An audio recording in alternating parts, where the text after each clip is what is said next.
কথা আছে যে একটা ছেলে আর একটা মেয়ে কখনো ফ্রেন্ড হয় না, ডিপেন্ড করতেছে তার উপরে যে সে তার ওয়াইফকে কিভাবে হ্যাপি রাখতেছে। মানুষ যদি ভালো হয় তাহলে লাইফে অনেক কিছু স্যাক্রিফাইস করা যায়। ওর সাথে অনেকদিন পর দেখা, ও অনেক দূরে থাকে, তো মিট করার একটা বেস্ট প্লেস মনে হয়েছে ফ্রেন্ডদের সাথে আড্ডা দেওয়ার মতো। অনেক ছেলে ফ্রেন্ড তো নেই, আর যারা থাকে তারা দূরে দূরে থাকে, সেই রকম খুব একটা দেখাও হয় না, আসাও হয় না। ওই যে ফ্রেন্ড আছে ওই সব ওর সাথেই সারাক্ষণ, এক্সট্রা ছেলে ফ্রেন্ডের প্রয়োজন হয় না। তো আজকাল দেখি সবাই ছেলে ফ্রেন্ড নিয়ে এনজয় করে ঘুরতেছে, কিন্তু আপনি একটু ডিফারেন্স কেন?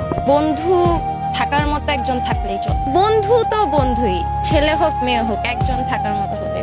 ইচ্ছা হয় না একটা ছেলে বেস্ট ফ্রেন্ড থাকুক? মেয়ে ফ্রেন্ডরাই এনাফ, আমার ছেলে ফ্রেন্ডের প্রয়োজন হয় না। একটা কথা আছে যে একটা ছেলে আর একটা মেয়ে কখনো ফ্রেন্ড হয় না। ফিলিংসটা কারো না কারো থেকে ডেভেলপ হওয়া স্টার্ট করে। ম্যাক্সিমাম টাইম ছেলেদের দিক থেকে এটা বেশি স্টার্ট হয়, যে ফ্রেন্ডশিপের থেকে একটু বেশি কিছু এক্সপেক্ট করে তারা। আমি এটা বিলিভ করি যে একটা ছেলে আর একটা মেয়ে কখনো ফ্রেন্ড হয় না।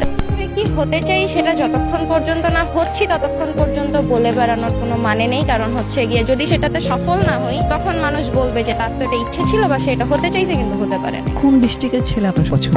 আপাতত বিয়ে শাদী নিয়ে তো কোনো চিন্তা ভাবনা নেই। মানুষ হিসেবে ভালো হইতে হবে। মেয়েরা আজকাল যেটা এক্সপেক্ট করে, লয়ালিটি, পজিটিভনেস, কেয়ারিং, ভাগ্যে যেমন থাকবে তেমন অ্যাকসেপ্ট করে নিতে হবে, কিছু করে না। বাবা মা যেটা পছন্দ করে দিবে সেটা। কেউ আসতে চাইলে আপনার লাইফে, আপনার প্রিয়জন হতে চাইলে আপনি কি অ্যাকসেপ্ট করবেন না? এরকম কাউকে আমার জানা নাই, তো আমি বলতে পারবো না।